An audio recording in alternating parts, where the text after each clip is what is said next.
Friends केमन आछो तोमरा सबाई आमी शर्मी आमार नतून आरो एकटा भिडियोते तोमादेरके वेलकाम जानाच्छि। आमार गलार अवस्था शुने तो बुझतेई पारछो जे आमार भीषण ठंडा लेगेছে এবং গলাটাও কিন্তু বসে গেছে। তো যেহেতু বেশ কয়েকটা দিন ধরে তোমাদের সাথে ভিডিও শেয়ার করা হয়নি সেজন্য আমার মোবাইলে প্রচুর ভিডিও পেন্ডিং হয়ে গেছে আর অনেকগুলো দিন তোমরা ভিডিও পাচ্ছ না বলে তোমরাও ভীষণ টেনশন করছো যে আমি কেন ভিডিও দিচ্ছি না। তার এক্সাক্ট কারণ হচ্ছে আমি প্রচন্ড অসুস্থ। বেশ কয়েকটা দিন ধরে আমি এই শ্বাসকষ্টজনিত সমস্যা ঠান্ডা লাগা এই সমস্ত সমস্যায় ভুগছি। সবেমাত্র আজই দেখলাম একটু গলা থেকে মোটামুটি একটু আওয়াজ বেরোচ্ছে। ভাবলাম আর ওয়েট করার দরকার নেই, ঝটপট করে তোমাদের সঙ্গে আমার যে পেন্ডিং ভিডিওগুলো রয়েছে সেগুলোকে কোনোভাবে অ্যাটাচ করে শেয়ার করে দেওয়া যাক। শুধুমাত্র যে আমার এই ফেসবুকের ভিডিও সেটা তো নয়, এর সাথে আমার প্রচুর আরো অনেক কাজ রয়েছে। যেরকম আমার মোর গ্ল্যামার্স ইউটিউব চ্যানেলে প্রচুর ভিডিও পেন্ডিং রয়েছে, সেগুলো আপলোড দিতে হবে। সব থেকে বড় কথা আমার ইউনিক টেকনিক্যাল টিভি একটা টেকনিক্যাল চ্যানেল, যারা তোমরা জানো না তাদেরকে জানিয়ে দিই, যেখানে আমি কিন্তু টেকনিক্যাল সাবজেক্ট সম্পর্কে ভিডিও আপলোড করে থাকি। কলেজের স্টুডেন্টদের পড়ানোর ভিডিও বা বিভিন্ন টেকনিক্যাল সাবজেক্টের ভিডিও সেগুলো আপলোড করতে হবে। সেই সমস্ত প্রচুর কাজ রয়েছে বলে ভাবলাম সব থেকে সহজ যেটা ফেসবুকে তোমাদের সাথে ডেইলি লাইফটা শেয়ার করা, সেটাই না হয়তো সব থেকে আগে শুরু করা যাক। তো সেটা ভেবেই আজকে রেকর্ডিং দিতে বসা। সেই জন্য সবার আগেই একটু সরি চেয়ে নিচ্ছি, আমার ভয়েসটাকে একটু কোঅপারেট করে নিও। চলো এবার তোমাদের সাথে শেয়ার করা যাক যে এই মুহূর্তে আমি তোমাদের সাথে কি শেয়ার করছি ভিডিওতে। বেসিক্যালি শিহাবের এই মুহূর্তের এজ কিন্তু 2 ইয়ার 11th মান্থ রানিং। নেক্সট মান্থে কিন্তু শিহাবের বার্থডে। তো এখনো ওর 3 ইয়ার্স হয়নি, তা সত্ত্বেও আমি ওকে মোটামুটি ওই 2.5 বছর বয়স থেকে কিন্তু রেগুলারলি ওই বই খাতা দেখাই, বিভিন্ন লেটার্সগুলোকে চেনাই। আর এগুলো কিন্তু আমি সবকিছুই খেলার ছলে করি, কিন্তু তারপরেও রেগুলারলি ওকে পড়াতে বসাই। প্রত্যেক দিন সকালে একবার বসাই এবং বিকালে একবার বসাই। কারণ কি, অনেকেই বলছেন যে শিহাব নাকি এত কম বয়সে অনেক কিছু শিখে গেছে। আবার অনেকেই মানে আমার রিলেটিভসরা বা যারা আমাদেরকে চেনে তারা বলছেন যে কি করে শেখালাম বা বাচ্চাদেরকে কিভাবে পড়তে বসানো উচিত। তো আমি ভেবেছি যে যেহেতু তখনকার সময় কিছু কিছু ভিডিও জাস্ট খেলার ছলে আমার কাছে শুট করে রাখাই ছিল, তো সেগুলোই না হয়তো একটু একটু করে দেখানোর মাধ্যমে তোমাদের সাথে শেয়ার করা যাক যে বাচ্চাদেরকে তোমরা কিরকম ভাবে পড়তে বসাতে পারো বা একটু শান্ত করতে পারো বা কিভাবে পড়ার উপরে ইন্টারেস্ট আনতে পারো। তো সেটার জন্য আজকে তোমাদের সাথে আমার এই ভিডিওটা শেয়ার করা। তো চলো এক এক করে শেয়ার করা যাক। প্রথম কথা হচ্ছে, প্রথমেই ওকে স্লেট পেন্সিল এই সমস্ত কিছু দিয়ে কিন্তু আমি বসাইনি। একদম প্রথমে যেটা করতাম, তখন মোটামুটি ওর বয়স ওই 1 বছর কি 1 বছরের থেকে একটু বেশি। তো তখন থেকে ওকে ওই টিভিতে বিভিন্ন খেলার ছলে ওই যে রাইমসগুলো যেগুলো হয় বা যে লেটারগুলো দেখায় বাংলা, ইংলিশ বা অন্যান্য, আর তোমরা যেরকম ল্যাঙ্গুয়েজ শেখাতে চাও, আমরা যেরকম ওকে বাংলা, ইংলিশ, হিন্দি, আরবিক এই 4টে ল্যাঙ্গুয়েজকে চেনাতে চাইছি, শেখাতে চাইছি। তো সেই জন্য সেরকম জাতীয় যে ভিডিওগুলো হয়, যে ডাউনলোডেড ভিডিওগুলো আমরা রেখেছিলাম সেগুলোই কিন্তু টিভিতে চালাতাম। সর্বক্ষণ টিভি চালিয়ে রাখতাম না বা টিভিতে ইউটিউবের মাধ্যমে বা অন্য কোনো ভিডিওর মাধ্যমে চালিয়ে রাখতাম না। শুধুমাত্র ওকে শেখানোর জন্য যে যে ভিডিওগুলো প্রয়োজন সেগুলো আমরা ইউটিউব থেকে দেখে সেগুলো ডাউনলোড করতাম আর সেগুলোই কিন্তু ওকে দেখাতাম। তো সেরকম ভাবে ও প্রথম থেকে কিছু লেটারগুলো চিনে গিয়েছিল বা কিছু রাইমসগুলো মুখস্থ হয়ে গিয়েছিল। এবং ধীরে ধীরে যেটা করি, বাইরে ঘুরতে গেলেই ওকে জিজ্ঞেস করতাম কোন বইটা তুমি কিনবে। একদম প্রথমের দিকে কিন্তু শুধুমাত্র যে এই যে অ্যানিমালস, বার্ডস, ভেজিটেবলস মানে এই জাতীয় যে ছবিগুলো শুধু ইমেজ দেখে আইডেন্টিফাই করা যে বইগুলো হয়, একটু বড় বড় জাম্বো যে বুকগুলো বলা হয়, সেইগুলোকে কিনতাম। পরের দিকে ওর জন্য আমরা লেটারের বই বা ওয়ার্ডের বই এই জাতীয় বইগুলো কিনতে শুরু করি এবং সেগুলো খুব মজার ছলে ওকে দেখাতে শুরু করি। এবং সেটা রেগুলার ওয়াইজ, মানে ওই সকালবেলায় একবার, বিকালবেলায় একবার। আর এরপরেই ওকে দিই আমরা স্লেট। আর সেটা দেওয়ার পরে আমার তো চক্ষু চড়ক গাছ। একবার দেখছি ও লেফট হ্যান্ডে লিখছে, একবার দেখছি রাইট হ্যান্ডে লিখছে। সারা বাড়িময় দেয়ালে লিখছে, সেটাও একবার লেফট হ্যান্ডে একবার রাইট হ্যান্ডে। আমি তো এটাই বুঝতে পারছিলাম না প্রথম যে ওকে কোন হ্যান্ডে লেখাবো। কিন্তু সবাই যেটা বলতো যে ও লেফট হ্যান্ডে অনেক বেশি জোর পায়, মানে কোনো যখন বল ছোড়ে বা কোনো কিছু করে প্রথমে গিয়ে লেফট হ্যান্ডে করে। সেই জন্য আমরা প্রথম ওকে স্টার্ট করি লেফট হ্যান্ড দিয়ে, তারপরে বোথ হ্যান্ডেই মানে লেফট অ্যান্ড রাইট বোথ হ্যান্ডেই কিন্তু ওকে লেখানো শুরু করি। এবং প্রথমে আমরা স্লেটই দিই এবং প্রথম চক দিই। ধীরে ধীরে সেই স্লেটে আমি ওকে হাতে করে নয়, জাস্ট আমরা লেটারগুলো, ওয়ার্ডগুলো দেখিয়ে দিতাম আর আমি পাশে বসে থাকতাম এবং ওই পড়ানোর টাইমটুকু, যেহেতু ছোট বাচ্চা ভিডিওতে দেখতেই পাচ্ছ যে লাফঝাপ দিয়ে উঠে পড়ছে, চলে যাচ্ছে, দুষ্টুমি করছে, কখনো জল খেতে চাইছে, কখনো খাবার খেতে চাইছে, তো ওই টাইমটুকু কিন্তু ওকে আমি বেশ একটু বকে বকে একটু ভয় দেখিয়ে জাস্ট বসিয়ে রাখার চেষ্টা করতাম। এনিহাও ওকে মোটামুটি যতক্ষণ না ওই মুখে পড়ানোটা হচ্ছে ততক্ষণ বসিয়ে রাখতাম, তারপর স্লেট দিতাম, বলতাম খেলার চলে তুমি যা খুশি পারো, যেমন পারো তেমন করে লেখো। তো সেরকম ভাবে করতে করতে এখন ওই যে ওর এজটা বললাম, আমি তোমাদের সাথে নেক্সট মান্থে, কারণ আমার ইন বিটুইন অনেকগুলো ভিডিও রয়েছে, সেগুলো তোমাদের সাথে ধীরে ধীরে শেয়ার হবে।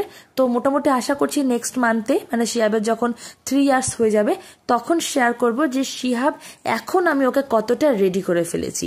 কিন্তু সেটা যেহেতু ভিডিওতে দেখাচ্ছি না, এই জন্য তোমরা হয়তো বুঝতে পারবে না। এখন কিন্তু অলরেডি ও বই খাতা ধরে নিয়েছে, খাতায় পেন্সিল দিয়ে লেখা স্টার্ট করে দিয়েছে, এবং অবশ্যই সে কমপ্লিটলি লেফট হ্যান্ডেই লিখছে। রাইট হ্যান্ডেও যে লিখতে পারে না তেমনটা নয়, কিন্তু লেফট হ্যান্ডে অনেকটাই বেশি ভালো লিখতে পারে। এবং তার সাথে ওকে মৌখিকভাবে আমরা আর কি কি পড়া শিখিয়ে ফেলেছি সবকিছু আমি ধীরে ধীরে তোমাদের সাথে শেয়ার নিশ্চয়ই করব, সেটা আমি নেক্সট মান্থের দিকেই শেয়ার করব। তো এইভাবে তোমরা কিন্তু বাচ্চাদেরকে পড়ানোটা শুরু করতে পারো, যে প্রত্যেক দিন একটা নির্দিষ্ট সময় খেলার ছলে, এবং বাচ্চার সাথে খালি যে পড়ানোর টাইমটুকুই কথা বলতে হবে বা পড়া নিয়ে গল্প করতে হবে এমনটা কিন্তু নয়। তোমরা ওই গল্পটাই অন্য সময়ও করতে পারো। লাইক শিহাবকে যখন আমি কোনো রকম বাংলা কবিতা শোনাই, সেই বাংলা কবিতাটাকে কিন্তু আমি অনেক ভেঙে ভেঙে গল্পের ছলে বোঝাই, মজা করে করে, অ্যাক্টিং করে। এইটা না করলে বাচ্চারা কিন্তু এনজয় করবে না। তো সেরকম করেই কিন্তু তোমাদেরকে বোঝাতে হবে। তার সাথে আরো একটা ব্যাপার, যে অনেকে তো তোমরা বাচ্চাদেরকে স্কুলে ভর্তি করে দাও, তো স্কুলে ভর্তি করার আগে আমার মনে হয় ইনিশিয়াল স্টেজটা বাবা মায়ের কাছ থেকে শেখাটাই বেটার। যদি শিহাবকে আমি স্কুলে দিতাম তাহলে হয়তো অনেক বেশি জিনিস শিখতে পারতো, লাইক কিভাবে ফ্রেন্ডদের সাথে ডিল করতে হবে বা কিরকম ভাবে টিচাররা পড়াচ্ছে। কিন্তু আমার যেটা মনে হয় যে বাবা মায়ের থেকে বেস্ট টিচার কেউ হতে পারে না, এবং বাবা মায়ের মতো ধরে ধরে এই যে দীর্ঘ সময় ধরে আমি ওকে পড়াতে গিয়ে বুঝেছি যে কতটা এফর্ট প্রয়োজন, এটা কিন্তু আমার মনে হয় না যে স্কুলের টিচাররা এতটা ধরে করবেন। হয়তো করবেন, বা স্কুলে যেটা একটা পজিটিভ দিক আছে সেটা হচ্ছে কোনো বাচ্চা যদি খুব ভালো লেখে বা খুব ভালো পড়া বলতে পারে, সেটা দেখে কিন্তু আর একটা বাচ্চা ইনফ্লুয়েন্স হয়, কিন্তু বাড়িতে সেটা তো হয় না, সেটাও বুঝতে পারে না। আবার ওই সেম ভাবে স্কুলে গিয়ে যদি কোনো বাচ্চা খুব দুষ্টুমি করে, পড়াশোনা করতে না চায়, বা যদি কোনো একটা লেখা ভুল ভাবে লেখে, বাড়িতে এসে কিন্তু বাচ্চারা সেটাকেই আবার কপি করার চেষ্টা করে। সেই জন্য আমার মনে হয় বাচ্চাদের ইনিশিয়াল স্টেজটা বাড়িতে হওয়াটাই ভালো। তো আমি তো সেটাই মনে করছি যে শিহাবের একটা নির্দিষ্ট এজ না হওয়া অবধি ওকে আমি আপাতত কোনো স্কুলিং করাবো না, ততদিন অবধি আমি ওকে বাড়িতেই ট্রিট করি, বাড়িতেই পড়াই। দেখা যাক না যে কতটা শিখতে পারছে, কিন্তু এখন অবধি আমি আমার চেষ্টায় সফলই হয়েছি, খুব একটা অসফল হইনি। তোমাদেরকে যদি ওর এখনকার লেখা বা পড়া শোনাই, তোমরাও হয়তো আমার থেকে ইনফ্লুয়েন্স হবে। লাইক ওকে অ থেকে ও পর্যন্ত পড়া লেখা, তার সাথে ওই যে বাংলা যে ব্যঞ্জন বর্ণ, সেগুলো সমস্ত লেটারগুলোই কিন্তু চিনতে পারছে, A to Z তো চিনতে পারছে, লিখতেও পারছে। 1 থেকে 10, 1 to 10 এগুলো সবই কিন্তু চিনতে তো পারছে, লিখতেও পারছে। আমার তো মনে হয় এগুলো প্রচুর পরিমাণে আমার এফর্টের কারণেই ও এত শিগগির এই ওয়ার্ডগুলোকে, লেটারগুলোকে চিনে গিয়েছে। আর তার সাথে তো ওই যে টিভিতে আছেই, টিভিতে ওকে মোটামুটি বাংলা কবিতা, ইংরাজি রাইমস যেগুলো ওকে বই কিনে দিয়েছি, বইতেও কিন্তু রয়েছে, সেগুলো ও যেহেতু ওখানে দেখছে যে অডিও ভিজুয়ালি, তো সেক্ষেত্রে ও আরো বেশি রিলেট করতে পারছে, আরো বেশি এনজয় করছে পড়াটাতে।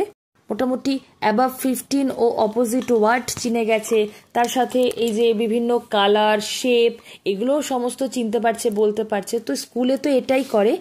স্কুলে যেটা হয় যে অনেকটা লেটে লেটে বাচ্চারা ধরতে পারে, তো আমার মনে হচ্ছে যে বাড়িতে পড়ালেই হয়তো বেশি ভালো বাচ্চারা শিখতে পারে, এটা আমার পার্সোনাল ওপিনিয়ন। হঠাৎ করে বাচ্চাদেরকে ওরকমভাবে স্কুলে ভর্তি করে দিয়ে মাথায় প্রচুর চাপ দিয়ে দেওয়ার থেকে ধীরে ধীরে ধীরে ধীরে শেখাটাই আমার মনে হয় বেটার। তো যাই হোক, এইভাবেই তোকে আমি বাড়িতে শেখানোর চেষ্টা করছি। অবশ্যই সেই জাতীয় ভিডিওগুলোও দেব, কিন্তু আজকের ভিডিও শুধুমাত্র সেই তাদের জন্য যারা আমাকে জিজ্ঞাসা করেছো যে ওকে আমি কি কি পড়াশোনা করাই, বা কিভাবে ইনিশিয়ালি স্টার্ট করিয়েছি, বা কিভাবে ওকে আমি মোটামুটি রেগুলারলি পড়তে বসাই কিনা, বা রেগুলারলি পড়তে বসালে কতক্ষণ বসে, কখন কখন বসে, তাদের জন্য। তো বেসিক্যালি ওকে ওই প্রত্যেক দিন 2 বার করে পড়তে বসানো হয়, যতক্ষণ ও সমস্ত বইগুলো না শেষ হয়। এবং লেখাটা ম্যান্ডেটরিলি, লেখাটা তোমরা বারংবার আমার ভিডিওতে দেখতেই পাচ্ছ যে আমি কিন্তু ওকে বারবার লেখাচ্ছি। প্রথম দিকে তো স্লেটে লিখতো, এখন সেটাকে স্টপ করে দিয়েছি, এখন তো পেন্সিল খাতাতেই লেখে। তো মোটামুটি পড়ার থেকেও বেশি সময় ধরে লেখা, সেটার জন্য আমি বসে থাকি, ওকে পড়াই। এতে মোটামুটি 1-1.5 ঘন্টা তো বটেই, প্রত্যেক দিন সকালে 1.5 ঘন্টা, বিকালে 1.5 ঘন্টা তোমাদেরকে বাচ্চাকে সময় দিতেই হবে। এবং যাকেও বেশি ভয় পায়, সেটা বাবা হোক কি মা, বা বাড়িতে যদি অন্য কোনো গার্জিয়ান থাকে যে এরকমভাবে ধরে ধরে পড়াতে পারে, সেরকম কোনো পার্সন যাকে একটা লাঠি নিয়ে বসেই কিন্তু পড়ানো উচিত। লাঠি দিয়ে যে মারতেই হবে এমনটা নয়, কিন্তু ভয় দেখানোটা অবশ্যই দরকার, আমার যেটা মনে হয়। আর বাচ্চাদেরকে যে সারাদিন পড়াশুনো করাতে হবে এমনটাও নয়। ওই যে 2 ঘন্টায় আমি পড়াই, মোটামুটি দিনে 2 বার, ওই 2 থেকে 3 ঘন্টা। তা বাদ দিয়ে কিন্তু এক্সট্রা টাইম টিভিতে ওর যে জিনিসগুলো পছন্দ সেই জাতীয় জিনিস দেখে। তাছাড়াও ওকে আমি এখন ছবি আঁকতে দিই, এবং তোমরা তো ভিডিওতে দেখতেই পেলে, ভিডিও স্টার্টিংয়ে ওকে এভরিডে মাঠে নিয়ে যাওয়া হয়, খেলতে দেওয়া হয়। আর তাছাড়া তো এই যে আমার প্রচুর ব্যস্ততা থাকেই, আমার কলেজের নিজস্ব ক্লাস নেওয়া, ল্যাব নেওয়া, নিজের কাজকর্ম, এই সমস্ত তো রয়েইছে। তার সাথে এখন আবার আমার এই যে তোমাদের সাথে শুধুমাত্র যে ফেসবুকে ভিডিও শেয়ার করি সেটাও নয়, আমি আগেই বললাম যে আমার একটা ইউটিউব চ্যানেল আছে, তোমরা তো জানতেই বা জানোই। তাছাড়াও আমার আরও একটা টেকনিক্যাল চ্যানেল আছে, যেখানে আমি এই টেকনিক্যাল সাবজেক্টগুলো রিলেটেড ভিডিওগুলো দিই। অবশ্যই সেটার ভিডিও আমি তোমাদের সাথে কিছু ভিডিওর আমি লিঙ্ক আমার ফেসবুকে শেয়ার করব। তাহলে যারা আমার স্টুডেন্ট ব্যতীত অন্যান্য লোকজনরা রয়েছে, টেকনিক্যাল সাবজেক্ট, কম্পিউটার সায়েন্স এবং আইটি রিলেটেড সাবজেক্ট শিখতে চাইছো, তারা অবশ্যই সেখানে গিয়ে দেখতে পারো। সেক্ষেত্রে আমার চাপটা প্রচুর বেশি হয়ে গেছে। আর তাছাড়াও আমার বাড়িতে স্টুডেন্টের ব্যাচ রয়েছে, অনলাইন টেকনিক্যাল স্টুডেন্টদের ব্যাচ রয়েছে, তো সেক্ষেত্রে আমার চাপটা কিন্তু প্রচুর বেশি। তারপরেও মোটামুটি প্রত্যেক দিন বাচ্চাকে যেভাবে সময় দেওয়াটা সম্ভব ততটাই চেষ্টা করি দেওয়ার। কারণ আমার মনে হয় না যে বাবা মার থেকে বেশি কেউ খাটতে পারে বাচ্চার জন্য, আর বাবা মাই সব থেকে বেশি ভালো খাটতে পারে বাচ্চার জন্য। কারণ সেই জানে যে তার বাচ্চাকে কিভাবে কি শেখানো যেতে পারে, কি করা যেতে পারে। তো সেক্ষেত্রে বাচ্চাকে একটু বেশি সময় দেওয়াটার চেষ্টা করবে, দেখবে বাচ্চা নিশ্চয়ই শিখতে পারবে।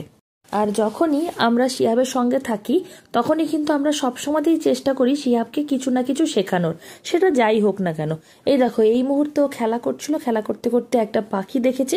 হঠাৎ করেই ওকে জিজ্ঞাসা করা যে পাখিটার নাম কি, একবার বাংলায় বলছি, একবার ইংলিশে বলছি, বা ওকে ওই পাখিটাকে চেনাচ্ছি।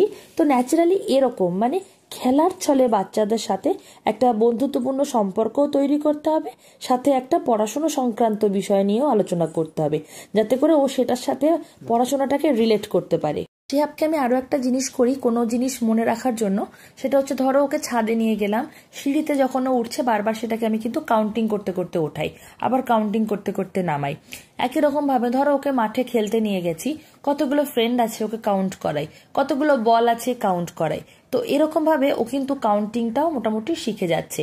তার সাথে গল্পের ছলে যদি কোনো অপোজিট ওয়ার্ড সামনে আসে সেটা শেখাই, বা ধরো কোনো অ্যানিমেলস আসে সেগুলোর কোনো বেবিকে নিয়ে শেখাই, বা মানে অ্যানিমেলস বেবি, আবার অ্যানিমেলস ডাক, সেগুলো মানে সমস্ত কিছু কিন্তু চেষ্টা করি ওই গল্পের ছলে ছলে বলার। এমনটা নয় যে খুব চাপ সৃষ্টি করে, যেটাই দেখলাম রাস্তায় একটা মুরগি দেখলাম সাথে বেবি আছে, তাহলে বলে দিচ্ছি যে মুরগির ইংলিশ কি, আবার মুরগির বেবিকে ইংলিশে কি বলে।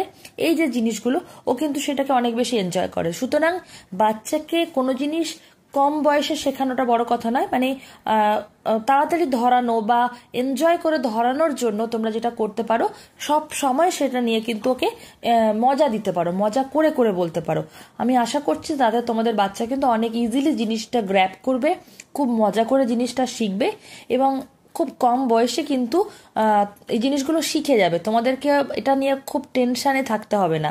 মানে যেটা আমি দেখছি রিয়েল লাইফে এখন হচ্ছে, মানে আমাকে অনেকেই আমার রিলেটিভরা বলছে যে কি করে পড়তে বসাও, কি করে হচ্ছে, কি করে শিখিয়েছো, কোন বই পড়াবো, এইরকম কিছুই ভাবার প্রয়োজন নেই।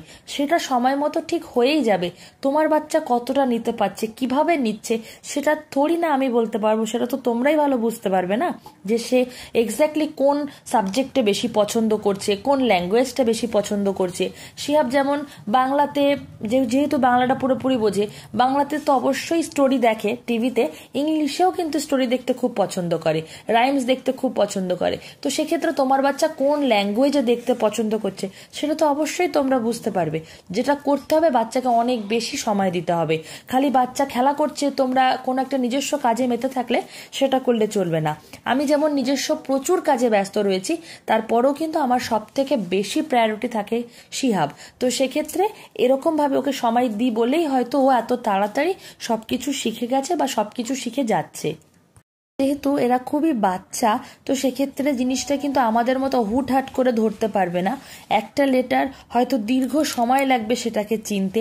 সেটা তোমরা কি মজার ছলে বলবে বা কিভাবে বলবে সেটা তো অবশ্যই তোমার ক্যাপাবিলিটির উপর ডিপেন্ড করছে যে তুমি কীরকমভাবে বাচ্চাকে চেনাতে পারো। লাইক শিহাবকে যখন আমি কোনো লেটার চেনাই, শেখাই, কোনো না কোনো একটা স্টাইল করে, গল্প করে, মজা করে বোঝাই। কারণ একই রকমের অক্ষর ও বাংলাতেও দেখছে, ইংলিশেও দেখছে অক্ষর, মানে টার্ম লাইক এ যেমন ইংলিশেও দেখছে, বাংলাতেও এ দেখছে। তো এই রকম জিনিসগুলো মানে ওকে যে ডিফারেন্সিয়েট করা, যে হ্যাঁ এটা এই ওটা ওই, এই জিনিসগুলো তো আমার মনে হয় যে বলে বলে তো হবে না। যার বাচ্চা সেই খুব ভালো করে বুঝতে পারবে যে কিভাবে ডিফারেন্সিয়েট করা উচিত। তো যাই হোক, এটাই ছিল পুরোপুরি স্টোরি। মোটামুটি আমি যতগুলো ভিডিও আমার কাছে পেন্ডিং ছিল এই পড়াশুনো রিলেটেড, সমস্ত কটাকে একসাথে অ্যাটাচ করে তোমাদের সঙ্গে দেওয়ার চেষ্টা করলাম। তোমরা আরও একটা কাজ করতে পারো, এই যে যে লেটারগুলো ট্রেনে কিনতে পাওয়া যায় বা মেলায় কিনতে পাওয়া যায়, লাইক ওই যে ABCD বা 1 2 বা ওদিকে বাংলায় ব্যঞ্জনবর্ণ স্বরবর্ণের, সেগুলো কিনতে পারো এবং খেলার ছলে বাচ্চাদেরকে চেনাতে পারো। যেমন আমাকে কটা এগিয়ে দাও তো, আমাকে এলটা এগিয়ে দাও তো, এরকম, বা আমাকে 6 এগিয়ে দাও তো, এরকমভাবে। তো আমরাও কিন্তু শিহাবের সাথে ওইভাবে খেলা করি, শিহুর বাবা বা আমি ওভাবে খেলা করে করেই কিন্তু ওকে এই যে লেটারগুলো, ওয়ার্ডগুলো, এগুলো কিন্তু চিনিয়েছি। তো এই সমস্ত আইডিয়াগুলো যদি তোমরা ফলো করো, আমার মনে হয় খুব তাড়াতাড়ি বাচ্চা চিনে যাবে বা পড়তেও বসবে মজা করে। ও কিন্তু প্রত্যেক দিন সকালে বিকালে নিজেই ব্যাগ নিয়ে এসে, এখন তো আবার একটা ওকে স্টাডি টেবিল কিনে দিয়েছি, তো ওটাতে নিজে নিজে খুলে, বই খাতা খুলে নিজেই পড়তে শুরু করছে, লিখতেও শুরু করছে। তো সেটাকে ও মজা করে করছে। তো ওটাই করতে হবে, যে পড়া মানে বিশাল ভয় লাগবে, বাচ্চা আসবে না, এমন নয়। সে যেন নিজেই মজা করে পড়তে বসে, সেই জিনিসটা তোমাদেরকে চেষ্টা করতে হবে। এবার আসছে, অনেকে জিজ্ঞাসা করো কি কি পড়াবো। এটা তো খুব অদ্ভুত গল্প, কি কি পড়াবে। বাচ্চাকে যে ভাষা শেখাতে যাও, সব থেকে বড় কথা তার যে মাতৃভাষা বাংলা, অবশ্যই বাংলায় স্বরবর্ণ, ব্যঞ্জনবর্ণ, ইংরাজিটা আমাদের তারপরেই প্রয়োজন হয়, সেই জন্য A to Z এইগুলো তো লাগবেই। তার সাথে 1 2 1 2 এগুলো আমরা যেটা করেছি, জাম্বো বুক কিনেছি, এবং তার সাথে ওর বাবা ওকে অ্যারাবিকটাও পড়ায়, যেটা টিভি দেখে দেখেই পড়ানো হচ্ছে। হিন্দিটাও ও বইতেই রয়েছে, কিন্তু জাম্বো বুক কিনিনি, ওই ছোট বইতে, যেহেতু বাংলা ক চেনে, একই রকম দেখতে বলে কাছাকাছি হিন্দি কটাও চিনতে পারছে। তো এইভাবে পড়ানো হচ্ছে, সমস্ত কিছু জাম্বো বুক। আর তার সাথে তো আজকাল কিনতে পাওয়াই যায় ওয়ার্ড বুকের বই, যেখানে বিভিন্ন ফ্রুটস, ভেজিটেবল, অ্যানিম্যাল, বার্ড, এগুলো ছবি দিয়ে দিয়ে দেওয়া থাকে। যদিও ওটার পরেও ওকে আর একটা বই কিনে দিয়েছি, তোমাদের সাথে অবশ্যই নিশ্চয়ই পরবর্তীতে শেয়ার করব। তো সেক্ষেত্রে তোমরা দেখতেই পাবে যে শিহাবকে আমি কি কি বই পড়িয়েছি বা এখন কি কি বই পড়াচ্ছি। তো আপাতত এটাই, অত চাপ দেওয়ার কোনো প্রয়োজন নেই। ছোট বাচ্চাকে ইনিশিয়ালি একটা জাম্বো অওয়া ABCDর বই নিয়ে নিজেরাই পড়তে বসিয়ে দাও, দেখবে ধীরে ধীরে বাচ্চা শিখে যাবে। অত চাপের বা ভয়ের তেমন কোনো বিষয়ই নয় এটা। আর সব থেকে বড় কথা, নিজেরা মুখে যত বেশি বাচ্চার সাথে কথা বলবে, স্পষ্ট ভাষায় কথা বলবে, আমার মনে হয় বাচ্চা অনেক বেশি তাড়াতাড়ি শিখতে পারবে। তো এটাই ছিল আমার টিপস অ্যান্ড ট্রিক্স। আশা করছি তোমাদের বেশ ভালো লাগলো। চলো, ভিডিওটাকে আর লেন্দি করছি না, দেখা হচ্ছে নতুন কোনো ভিডিও নিয়ে খুব শীঘ্র। ততক্ষণ অবধি তোমরা সবাই ভালো থেকো, আমাদের জন্য প্রে করো। Take care and bye bye. Bye by.